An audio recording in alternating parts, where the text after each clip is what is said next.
made it. Hey, it's me, Orca, the Blade Master.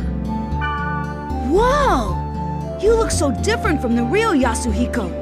Nothing like the real you. Hey, in this game I'm Orca. Regardless of what I am in reality, I'm pretty well known here. What? No, you look great.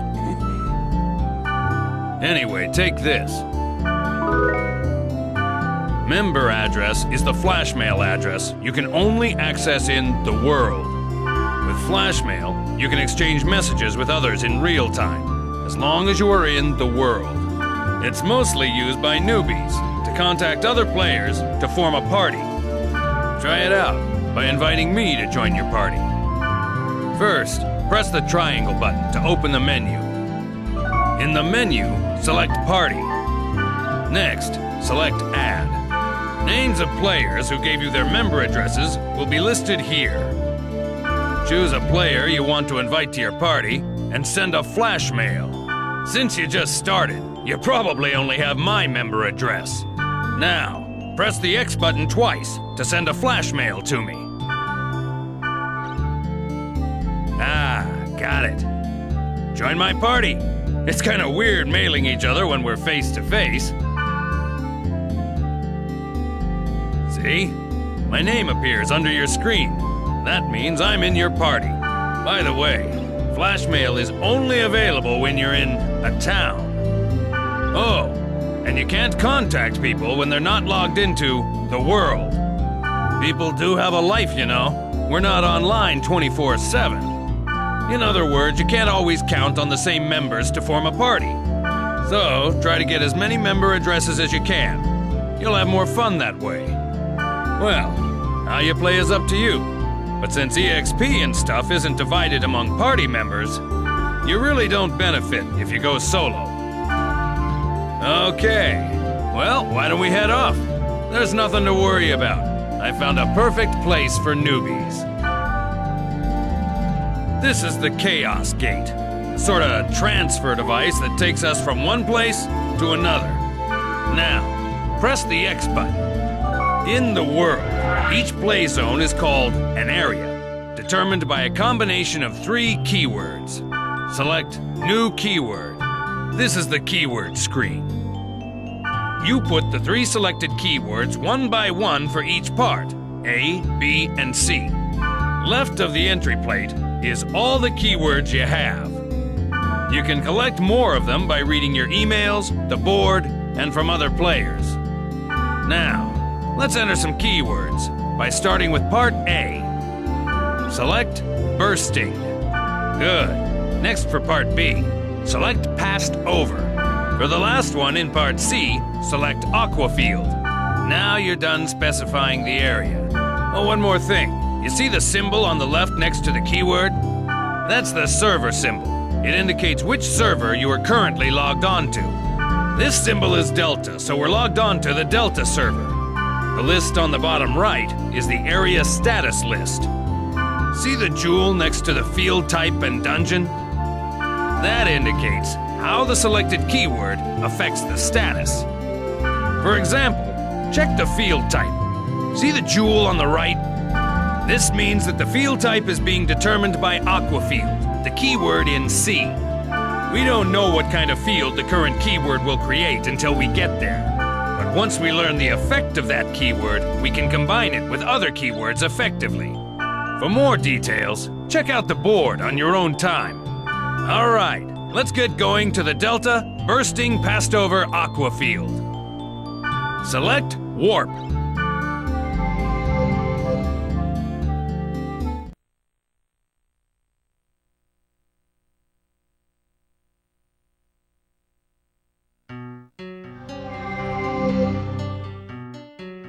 Before we get going, let me explain to you about the camera control. During the game, enemies will attack from all directions. The idea is to adjust your view quickly to see your enemy and grasp the situation. I'll explain more later, but remember, you can only use skills on targets you can see.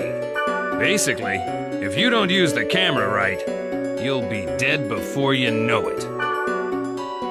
First, rotate the camera. Push either the L1 button or the R1 button to move the camera. Good. You can zoom the camera in or out by using the right analog stick. Try it. Yeah, that's it.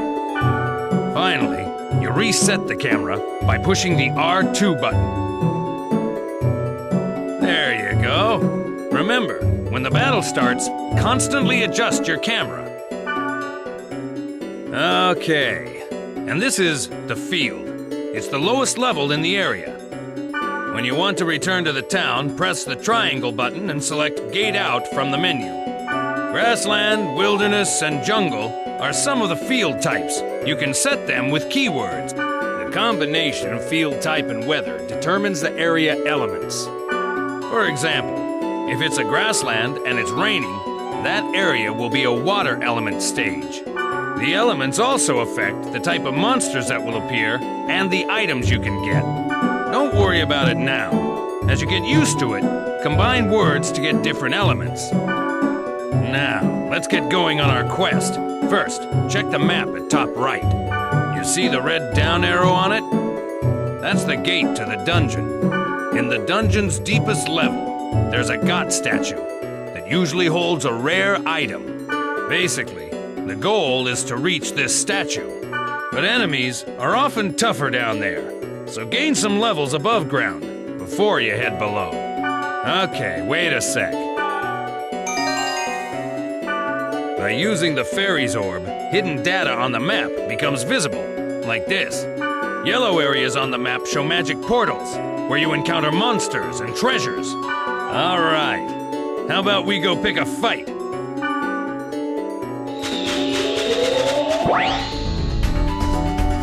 For a bit. By the way, a cursor appears on the target so that you can check its name and hit points. Try using a basic attack to defeat some monsters.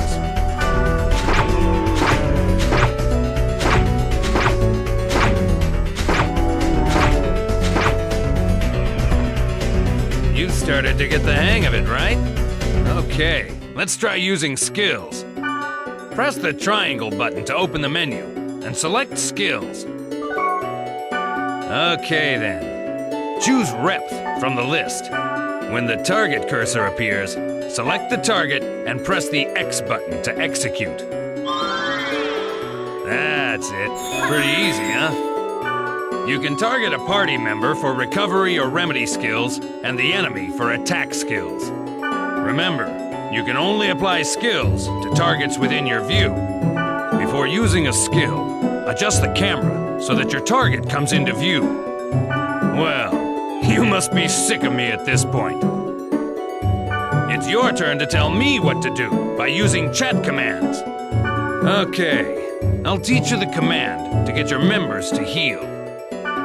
Okay then, press the square button to open the menu.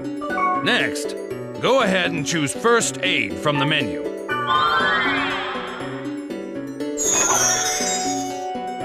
Well, it's good to be the boss, isn't it? If you use it well, you can bunch up on the enemy or give separate orders to each party member. When you add new members to the party, try various chat commands to see their effects. That's it for now. Just remember what you learned and start exploring. When you think you're ready, we'll head for the dungeon.